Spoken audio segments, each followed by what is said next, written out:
السلام عليكم ورحمة الله وبركاته.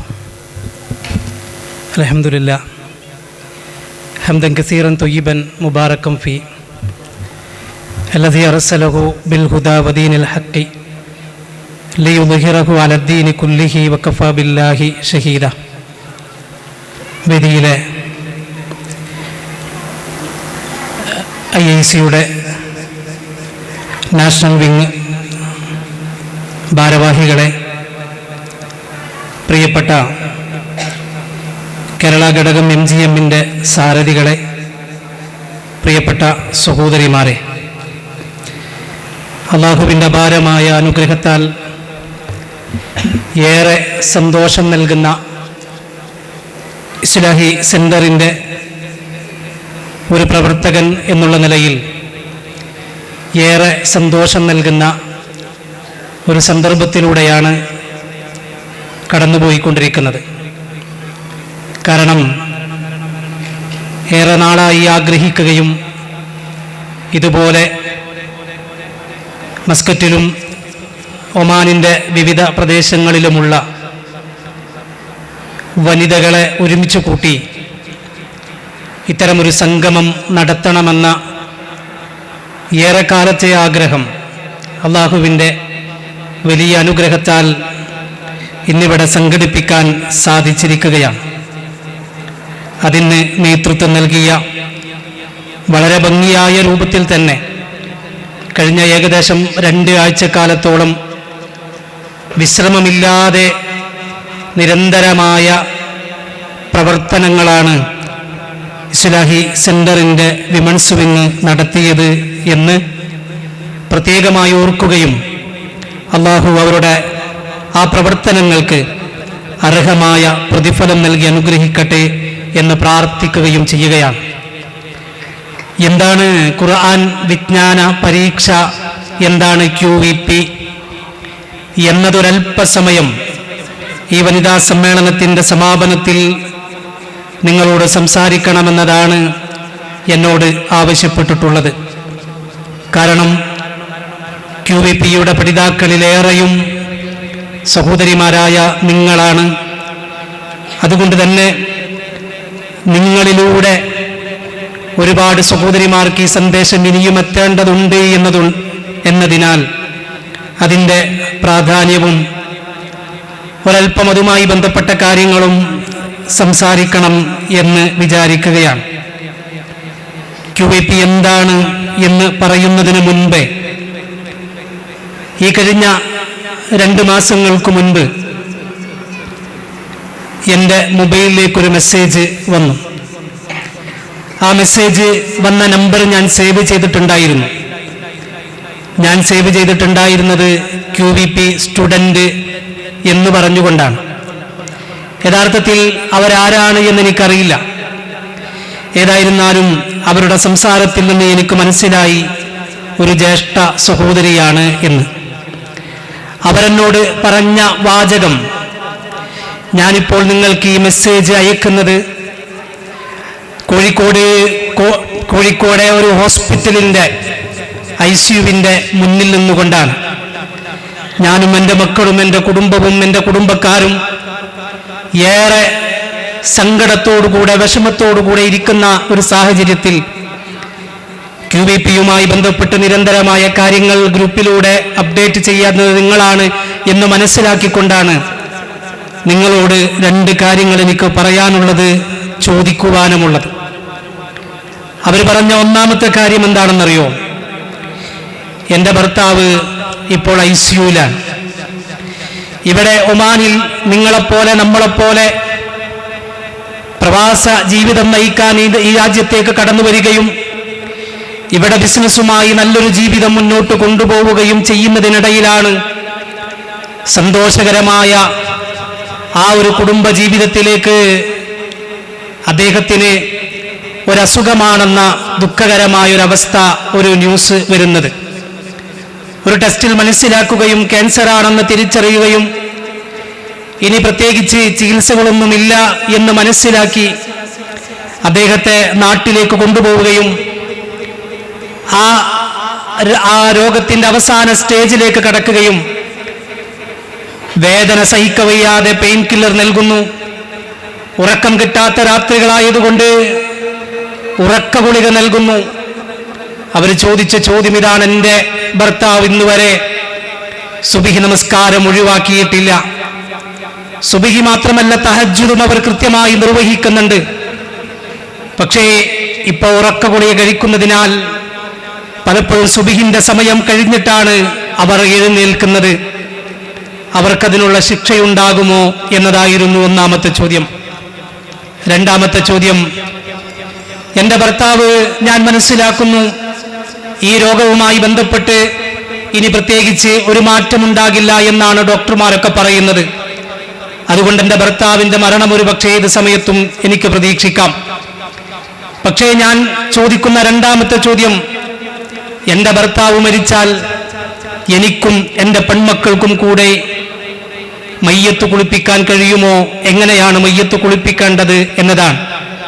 ഈ ഒരു സംഭവം ഞാൻ പറയുമ്പോൾ എനിക്ക് നിങ്ങളോട് ഓർമ്മപ്പെടുത്താനുള്ളതും എൻ്റെ മനസ്സിലേക്ക് കടന്നു വന്നതുമായ ഒരായത്തിന്റെ ഒരു ശകലമുണ്ട് വിശുദ്ധ ഖുർആനിൽ. എന്താണെന്നറിയുമോ? വിശുദ്ധ ഖുർആൻ എന്തിനാണ് വായിക്കുന്നത്, പഠിക്കുന്നത്, മനസ്സിലാക്കുന്നത്? എന്തിനാണ് വിശുദ്ധ ഖുർആനിന്റെ പഠിതാവായി മാറുന്നത് എന്ന ചോദ്യത്തിന്റെ ഉത്തരം വിശുദ്ധ ഖുർആൻ തന്നെ പറയുന്നുണ്ട്.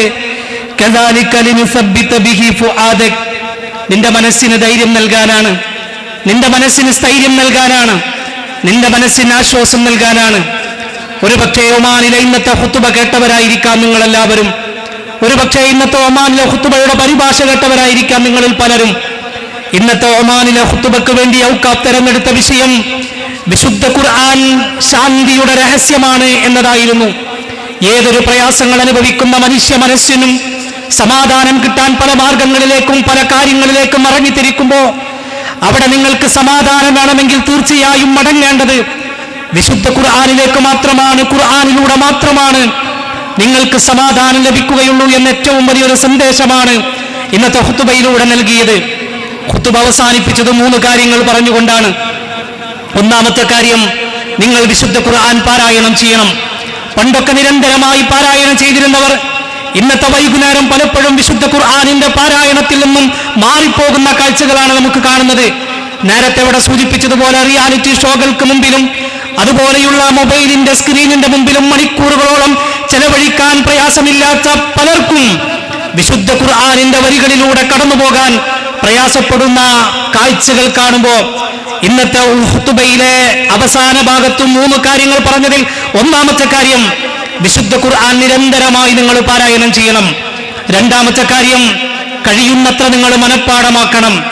പലരും പണ്ട് മദ്രസയിൽ നിന്ന് എന്താണോ ബൈഹാട്ടാക്കിയത്, എന്താണോ അന്ന് മനഃപ്പാഠമാക്കിയത്, അതിൻ്റെ അപ്പുറത്തേക്കൊന്നും ബൈഹാട്ടാക്കാൻ മനഃപ്പാഠമാക്കാൻ പലരും ശ്രമിക്കാറില്ല, ശ്രമിക്കുന്നുമില്ല.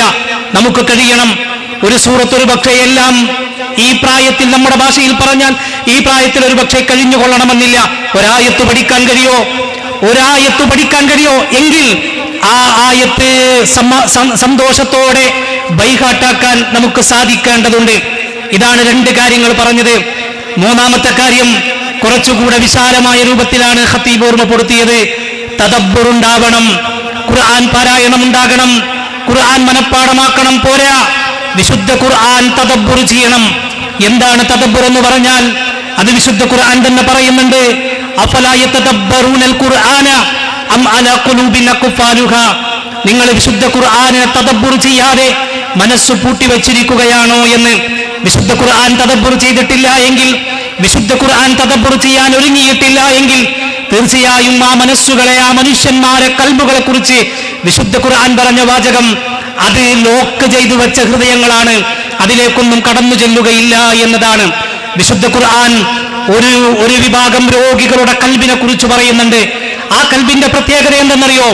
ആ കൽബിലേക്കൊന്നും പ്രവേശിക്കുകയില്ല എന്ന് സൂറത്തുൽ ബഖറയുടെ ആദ്യ ഭാഗത്ത് നമ്മളെ പഠിപ്പിക്കുന്നുണ്ട്. എന്റെ പ്രിയപ്പെട്ട സഹോദരിമാരെ, എന്താണ് തദബ്ബുർ എന്ന് പറഞ്ഞാൽ?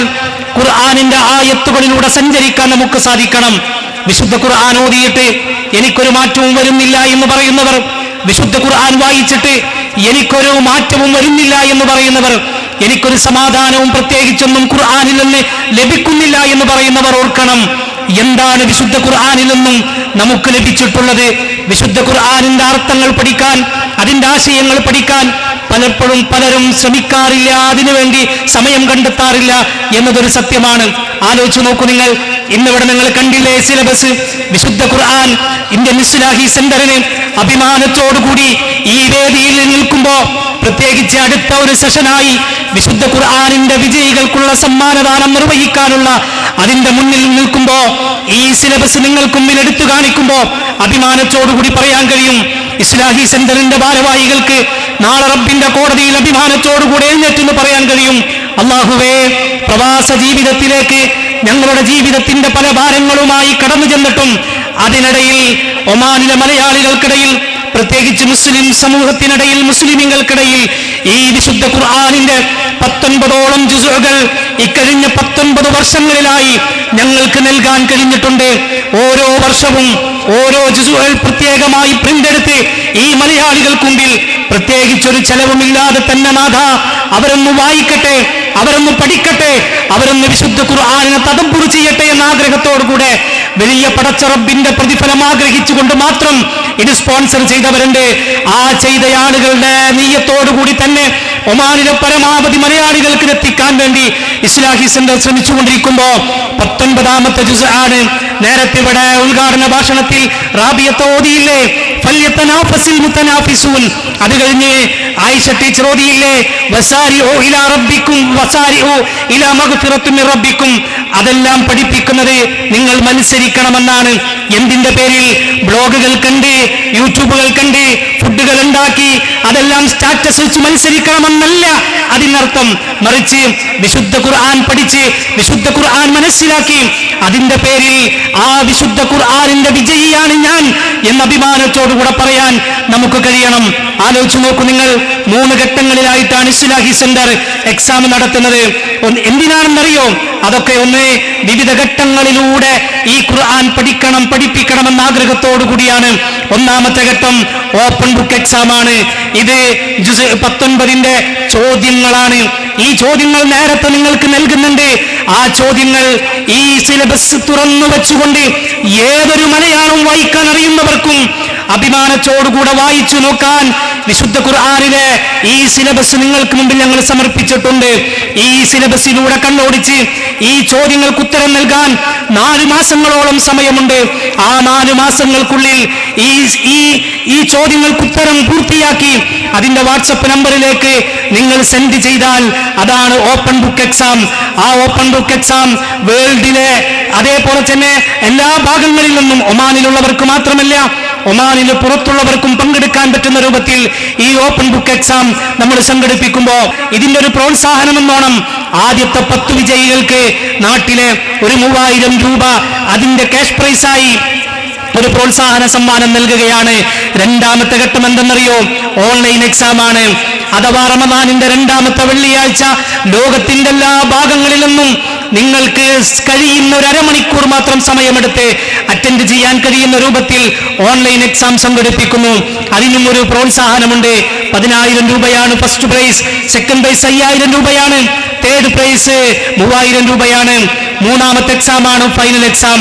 ഒമാനിലെ തെരഞ്ഞെടുക്കപ്പെട്ട 9ഓളം സെന്ററുകളുണ്ട്.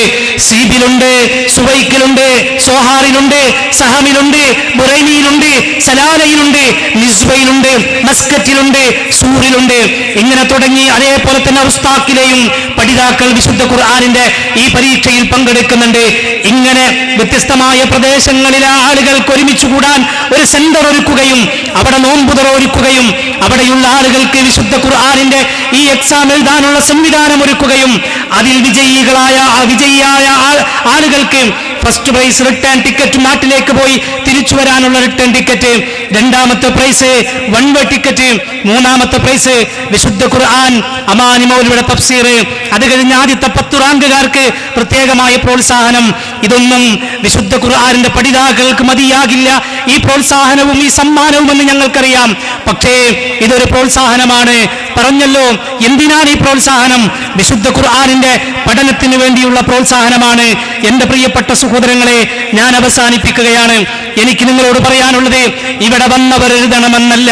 കാരണം ഇനി എഴുതൽ, ഇത് വായിക്കൽ, ഇത് പഠിക്കൽ ഒരു മുസ്ലിം സ്ത്രീ എന്നുള്ള നിലയിൽ, മുസ്ലിം സഹോദരി എന്നുള്ള നിലയിൽ നിങ്ങളുടെ ബാധ്യതയായി കഴിഞ്ഞു. നാളെ നിങ്ങൾക്ക് പറയാൻ കഴിയില്ല വിശുദ്ധ ഖുർആനിലെ ഈ സിലബസിൽ ഉൾപ്പെടുത്തിയിട്ടുള്ള 19-ാം ജുസ്ഇലെ സൂറത്തുൽ ഫുർഖാൻ ഉണ്ട്, സൂറത്തു ശുഅറ ഉണ്ട്, സൂറത്തു നംൽ ഉണ്ട്. ഈ സൂറത്തിൽപ്പെട്ട ഏതെങ്കിലും ഒരു കാര്യം വിശുദ്ധ ഖുർആൻ സൂറത്തുൽ ഫുർഖാനിന്റെ അവസാന ഭാഗത്തുള്ള ഇബാദുർ റഹ്മാനിന്റെ സവിശേഷതകളെ കുറിച്ച് ചോദിക്കുമ്പോ ഞാൻ അറിയില്ല റബ്ബേ എന്ന് ഇവിടെ കൂടിയ ഈ ശബ്ദം കേൾക്കുന്ന ഒരാൾക്കും പറയാൻ കഴിയില്ല എന്ന കാര്യം നമ്മൾ മനസ്സിലാക്കണം. എനിക്ക് നിങ്ങളോട് പറയാനുള്ളത്, ഇവിടെ കൂടി ഓരോരുത്തരും ഏറ്റവും ചുരുങ്ങിയത് ഒരു 2 പേർക്കെങ്കിലും ഈ ഖുർആനിന്റെ സന്ദേശം നിങ്ങൾ എത്തിച്ചു കൊടുക്കണം. ഇതിന്റെ മെസ്സേജുകൾ നിങ്ങൾ ഷെയർ ചെയ്യണം. അതിലൂടെ നിങ്ങളെ കാത്തിരിക്കുന്നത് പ്രത്യേകിച്ച് ഒരു പക്ഷേ ദുനിയാവിലെ നേട്ടങ്ങൾ ഉണ്ടായിക്കൊള്ളണമെന്നില്ല. പരലോകത്ത് അല്ലാഹുവിന്റെ സ്വർഗം വിശുദ്ധ ഖുർആൻ പ്രചരിപ്പിച്ചതിന്റെ പേരിൽ നിങ്ങൾക്ക് ലഭിക്കുമെന്ന കാര്യത്തിൽ യാതൊരു സംശയവും നിങ്ങൾക്ക് വേണ്ടതില്ല. എന്റെ പ്രിയപ്പെട്ട സഹോദരങ്ങളെ, മാറ്റമുണ്ടാകാനാണ് ഇസ്ലാഹി സെന്ററുകൾ പ്രവർത്തിച്ചുകൊണ്ടിരിക്കുന്നത്. നമുക്കൊരു മദ്രസയുണ്ട്, എല്ലാ 5ഓളം മദ്രസകളുണ്ട്. സീബിലും സുവൈക്കിലും മസ്കറ്റിലും ഓൺലൈനുമായി ഏകദേശം 300-ൽ താഴെ കുട്ടികൾ, അല്ല 350-ൽ താഴെ കുട്ടികൾ പഠിച്ചുകൊണ്ടിരിക്കുകയാണ്. ഏതായിരുന്നാലും പല മദ്രസകളിലും ഇരിക്കാൻ സീറ്റില്ലാതെ ഇനി അഡ്മിഷൻ ഇല്ല എന്ന് പോലും പറയേണ്ട അവസ്ഥയാണുള്ളത്. നമ്മൾ ഇറങ്ങിയാൽ ദാഹിച്ചു നിൽക്കുന്ന പലരുമുണ്ട് പുറത്ത്.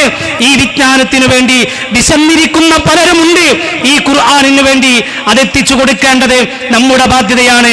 എന്തുകൊണ്ട് നീ അവൻ എത്തിച്ചു കൊടുത്തില്ല എന്ന് നാളെ റബ്ബിന്റെ കോടതിയിലെ ചോദ്യത്തിന്റെ മുന്നിൽ റബ്ബേ എനിക്കതിന് കഴിയാതെ പോയി എന്ന് സങ്കടപ്പെടേണ്ടവരല്ല ഇവിടെ വന്നത്. റാബിയത്താൻ ഒരു പക്ഷേ നിങ്ങൾക്ക് എല്ലാവർക്കും പരിചയമുണ്ടായിക്കൊള്ളണമെന്നില്ല. പെട്ടെന്ന് പറഞ്ഞാൽ പരിചയപ്പെടുത്താൻ വേണ്ടി പറയട്ടെ. ഇവിടെയുള്ള KMT നിങ്ങൾക്കറിയാം, KM ട്രേഡേഴ്സ് നിങ്ങൾക്കറിയാം.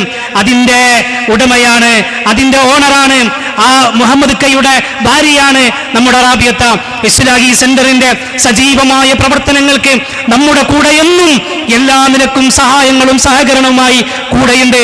അതേപോലെ തന്നെ വനിതാ വിഭാഗവുമായി ബന്ധപ്പെട്ട നേതൃത്വത്തോട് നിരന്തരമായി ഇവിടുത്തെ പ്രവർത്തനങ്ങളെ കുറിച്ച് അന്വേഷിച്ചു കൊണ്ടിരിക്കുകയാണ്. മാത്രവുമല്ല UAE-യിലെ വനിതാ വിങ്ങിന്റെ പ്രസിഡന്റാണ്. മാത്രവുമല്ല നാട്ടിലെ കേരളത്തിന്റെ ഒരറ്റം മുതൽ മറ്റേറ്റം വരെയുള്ള MGM-ന്റെ പ്രവർത്തനങ്ങളുടെ നേതൃത്വം നൽകുന്ന ആദ്യത്തെ 3 പേരിൽ ഒരാളാണ്. ഞാൻ എന്തിനാണിത് പറഞ്ഞതെന്നറിയോ? റാബിയത്തയുടെ പദവികൾ പറയാനല്ല, മറിച്ച് ഇത്രമാത്രം തിരക്കിനിടയിലും ഈ ദഅ്വാ പ്രവർത്തനങ്ങൾക്ക് ഇവരൊക്കെ സമയം കണ്ടെത്തുന്നുണ്ടെങ്കിൽ, പ്രത്യേകിച്ച് വലിയ പണികളൊന്നുമില്ലാത്ത, പറയപ്പെടാൻ മാത്രം വലിയ ജോലികളൊന്നുമില്ലാത്ത നമ്മളെ സംബന്ധിച്ചിടത്തോളം ഞാനും നിങ്ങളും എന്തു പറയും സഹോദരിമാരെ? നാളെ റബ്ബിന്റെ കോടതി എത്തുമ്പോ കേരളത്തിന്റെ ഒരറ്റം മുതൽ മറ്റേറ്റം വരെ തൗഹീദി പ്രഭാഷണങ്ങളുമായി ഒരു സ്റ്റേജിൽ നിന്ന് മറു സ്റ്റേജുകളിലേക്ക് നിരന്തരമായി സഞ്ചരിച്ചു കൊണ്ടിരിക്കുന്ന വനിതാ വേദികളിലെ നിറസാന്നിധ്യമായി തൗഹീദി പ്രഭാഷണം നടത്തിക്കൊണ്ടിരിക്കുന്ന ആയിഷ ടീച്ചറെ നിങ്ങൾക്കറിയാം. നമ്മൾ മനസ്സിലാക്കണം, ഇവരൊക്കെ എന്തിനു വേണ്ടിയാണ് ഇതിന്റെ പിന്നിൽ പ്രവർത്തിച്ചു കൊണ്ടിരിക്കുന്നത്. ഞാൻ ആമുഖത്തിൽ പറഞ്ഞല്ലോ, ഇന്നിവിടെ നിങ്ങൾ ഒരുമിച്ച് കൂട്ടിയത് ഇസ്ലാഹി സെന്ററിന്റെ വനിതാ വിഭാഗത്തിന്റെ സജീവമായ നിരന്തരമായ പ്രവർത്തനങ്ങൾ തന്നെയാണ്. നിങ്ങളെയും ക്ഷണിക്കുകയാണ് ഇതിന്റെ ഭാഗമാകാൻ. എന്തിന്? നാളെ റബ്ബിന്റെ കോടതിയിൽ അതിന്റെ ഒരു ഭാഗം എനിക്കും ഉണ്ടാകണമെന്ന് ആഗ്രഹിക്കുന്നുവെങ്കിൽ മാത്രം ഇതിലേക്ക് നിങ്ങൾ കടന്നു വരണം എന്ന് പ്രത്യേകമായി എന്റെ സംസാരത്തിന്റെ അവസാനത്തിൽ സൂചിപ്പിക്കുകയാണ്. ഈ എഴുന്നേറ്റ് നിൽക്കുന്ന ഈ വേദിയിൽ ഇബ്നു ഖൽദൂൻ സ്കൂളിന്റെ QVP അവാർഡ് ദാനത്തിന്റെ അവസാന സമയത്ത് ഇവിടെ എഴുന്നേറ്റ് നിൽക്കുമ്പോ ഒരാളെ ഓർക്കാതെ എനിക്ക് എന്റെ സംസാരം അവസാനിപ്പിക്കാൻ കഴിയില്ല. ഇതിനു മുൻപ് ഞാനിവിടെ നിങ്ങൾക്ക് മുമ്പിൽ എഴുന്നേറ്റ് നിന്നത് ജുസ് 16-ന്റെ ആ വിജ്ഞാന പരീക്ഷയുടെ അവാർഡ് വിതരണവുമായി ബന്ധപ്പെട്ടാണ്. അതിന്റെ വിതരണത്തിന്റെ മുൻപുള്ള സമയങ്ങളിൽ നിറസാന്നിധ്യമായി നമ്മോടൊപ്പം ഉണ്ടായിരുന്ന ബഹുമാന്യനായ ഞങ്ങളുടെ ഒരു സഹോദരൻ ഉണ്ടായിരുന്നു. ഇവിടെ കൂടുന്ന ഓരോ വിജ്ഞാന പരീക്ഷയുടെ പഠിതാക്കൾക്കുള്ള സമ്മാനദാന ചടങ്ങുകൾക്കും അതിനുവേണ്ട സ്നാക്സുകൾ നമുക്ക് എത്തിച്ചു തരുന്ന, അതിനുവേണ്ട ജ്യൂസുകൾ നമുക്ക് എത്തിച്ചു തരുന്ന ഇസ്ലാഹി സെന്ററിന്റെ പ്രവർത്തനങ്ങൾക്ക് മുന്നിൽ നിൽക്കുന്ന ഒരു ബഹുമാന്യനായ ഒരു മനുഷ്യനുണ്ടായിരുന്നു. അദ്ദേഹം ഇതുപോലെ ജുസ് 16-ന്റെ അതിന്റെ പ്രോഗ്രാമിന്റെ തൊട്ട് മുമ്പ് വരെ ഞാൻ അവിടേക്കെത്തും, അവിടേക്കുള്ള ജ്യൂസും സ്നാക്സും ഓർഡർ ചെയ്തിട്ടുണ്ട്, ഏതാനും സമയങ്ങൾക്കുള്ളിൽ അവിടേക്കെത്തും എന്ന് പറഞ്ഞുകൊണ്ട് അദ്ദേഹം ഒരു മെസ്സേജ് അയച്ചിരുന്നു. എന്നാൽ ഒരല്പസമയം കഴിഞ്ഞപ്പോ അദ്ദേഹത്തിന്റെ മകൻ എനിക്ക് വിളിക്കുകയാണ്, വാപ്പ പെട്ടെന്ന് തളർന്നു വീണു, ഹോസ്പിറ്റലിലാണ്, ICU-വിലാണ്, നിങ്ങൾ ദുആ ചെയ്യണം, ഏതാനും ദിവസങ്ങൾ കഴിഞ്ഞപ്പോ അദ്ദേഹം നമ്മളോട് യാത്ര ചോദിച്ചു.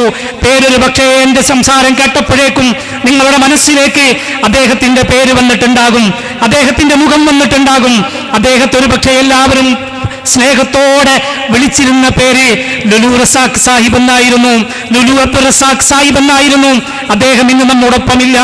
അദ്ദേഹം അള്ളാഹുവിന്റെ വിളിക്കുത്തരം നൽകി നമുക്ക് മുമ്പേ നമ്മോട് യാത്ര ചോദിച്ചു. അള്ളാഹു അദ്ദേഹത്തിന് സ്വർഗം നൽകി അനുഗ്രഹിക്കുമാറാകട്ടെ. അള്ളാഹു അദ്ദേഹത്തിന്റെ ബർസഖി ജീവിതം സന്തോഷത്തിലാക്കി കൊടുക്കുമാറാകട്ടെ. ഞാനിത് സൂചിപ്പിച്ചത്, ഞാനും നിങ്ങളും പോയാൽ, നേരത്തെ ഐഷ ടീച്ചർ പറഞ്ഞില്ലേ, നമ്മൾ മരിച്ചാൽ എത്ര കാലം നമ്മളെ ഓർക്കും പ്രിയപ്പെട്ടവരെ. പലരും സ്വന്തം മക്കളാവട്ടെ മാതാപിതാക്കളാവട്ടെ അവർ പോലും ഒരു പക്ഷേ നമ്മളെ ഓർത്തുകൊള്ളണമെന്നില്ല. വേണ്ട, ഈ ഇരിക്കുന്ന പലരുടെയും മാതാപിതാക്കൾ ഒരു പക്ഷേ യാത്ര ചോദിച്ചിട്ടുണ്ടാകുമല്ലോ. എത്ര പേർ മാതാപിതാക്കളെ നിരന്തരമായി ഓർക്കുന്നവരുണ്ട്, എത്ര പേർ നിരന്തരമായി ഉമ്മക്കും ഉപ്പക്കും വേണ്ടി ദുആ ചെയ്യുന്നവരുണ്ട്. ജീവിത തിരക്കിനിടയിലാണ്, സ്നേഹമില്ലാഞ്ഞിട്ടല്ല, പക്ഷേ പ്രാർത്ഥിക്കുന്നവരുണ്ടാകും, ഓർക്കുന്നവരുണ്ടാകും. ഇവിടെ ചെയ്യുന്ന മറ്റു കർമ്മങ്ങളുടെ ഒരു ഭാഗം നമ്മുടെ നന്മയുടെ അക്കൗണ്ടിലേക്ക് കൂടെ വരണമെങ്കിൽ അതിനു വേണ്ടിയാണ് ഇസ്ലാഹി സെന്റർ ഇതിന്റെ മുന്നിൽ നിൽക്കുന്നത്. അതിനു വേണ്ടിയാണ് ഇസ്ലാഹി സെന്റർ ഇത്തരത്തിലുള്ള എക്സാം സംഘടിപ്പിച്ചുകൊണ്ടിരിക്കുന്നത്. അതിനു വേണ്ടിയാണ് ആഴ്ചകൾ തോറും, ആഴ്ചകളിലെ വിവിധ ദിവസങ്ങളിലായി പിന്നെ ഖുർആൻ ക്ലാസുകൾ സംഘടിപ്പിച്ചുകൊണ്ടിരിക്കുന്നത്. അതുകൊണ്ട് എന്റെ പ്രിയപ്പെട്ട സഹോദരിമാരെ, നിങ്ങളെ ഈ ഒരു നന്മയുടെ കൂട്ടായ്മയിലേക്ക് ക്ഷണിക്കുകയും ഒന്നുകൂടെ നിങ്ങളോട് ഞാൻ ആവശ്യപ്പെടുകയും ചെയ്യുന്നു. ഒരു പക്ഷേ ഇവിടെയുള്ള സിലബസ് തീർന്നിട്ടുണ്ടാകും. സിലബസ് തീർന്നു എന്നതുകൊണ്ട് നിങ്ങളത് വാങ്ങാതെ പോകരുത്. നിങ്ങളുടെ പേര് നിങ്ങൾ രജിസ്റ്റർ ചെയ്യണം. അതോടൊപ്പം അതുമായി ബന്ധപ്പെട്ട കാര്യങ്ങൾ നിരന്തരമായി അറിയിക്കുന്നതിന് വേണ്ടി ഒരു വാട്സപ്പ് ഗ്രൂപ്പുണ്ട്. ആ വാട്സപ്പ് ഗ്രൂപ്പിലേക്ക് നിങ്ങളുടെ നമ്പർ ആഡ് ചെയ്യാൻ വേണ്ടി നിങ്ങളുടെ നമ്പറുകൾ അവിടെ കൊടുക്കണം.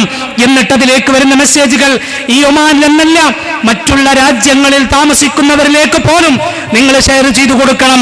എന്തിന്? വിശുദ്ധ ഖുർആൻ പഠിതാക്കളെ പ്രോത്സാഹിപ്പിച്ചതിന്റെ പേരിൽ അള്ളാഹുവിന്റെ ഒരു പ്രതിഫലം നമുക്ക് ലഭിക്കുന്നതിന് വേണ്ടി മാത്രം. അല്ലാഹു സുബ്ഹാനഹു വ തആല ഈ കൂട്ടായ്മയ്ക്ക് എല്ലാവിധ ഖൈറും ബറക്കത്തും നൽകി അനുഗ്രഹിക്കുമാറാകട്ടെ എന്ന് പ്രാർത്ഥിച്ചുകൊണ്ട് അവസാനിപ്പിക്കുന്നു. വസ്സലാമു അലൈക്കും വറഹ്മത്തുള്ളാഹി വബറകാതുഹു.